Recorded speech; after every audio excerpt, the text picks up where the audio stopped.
Maryam Rajavi strongly condemned the heinous killings in New Zealand mosques. Mrs. Maryam Rajavi, the President-elect of the National Council of Resistance of Iran, strongly condemned the horrible mass shooting at 2 mosques in the New Zealand city of Christchurch on Friday, in which at least 49 people were killed and 20 were seriously injured. Mrs. Rajavi stated, "I strongly condemn the mass shootings on 2 mosques in New Zealand and the heinous killings of worshippers. On behalf of the people of Iran who have been suffering under the rule of the Godfather of terrorism for 40 years, I extend my deepest sympathies to the families of the victims and pray for quick recovery of those injured."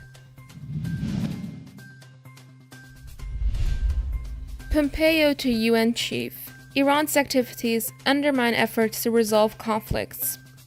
U.S. Secretary of State Mike Pompeo has informed UN Secretary General Antonio Guterres that Washington was concerned over the Iranian regime's destructive and disruptive activities in the Middle East. Pompeo and Guterres discussed in Washington the denuclearization of the Korean Peninsula, ongoing events in Venezuela, and the humanitarian crisis in Yemen, among other matters, the Office of State Department spokesperson said in a press release on Wednesday. Pompeo expressed concern that Iran's destructive and disruptive activities across the Middle East undermine the UN's efforts to resolve conflicts, it added. Pompeo pledges support to Arab coalition to prevent Yemen from falling in Iran's hands.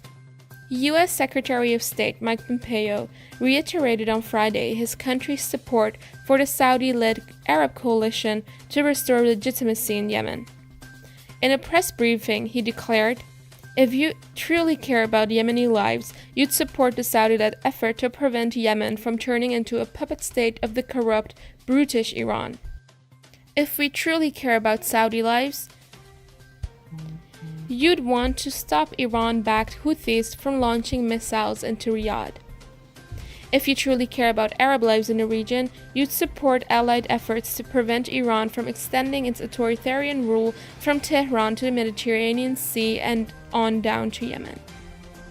And if we truly care about American lives and livelihoods, and the lives and livelihoods of people all around the world, you'd understand that Iran and its proxies cannot be allowed to control the shipping lanes that abut Yemen."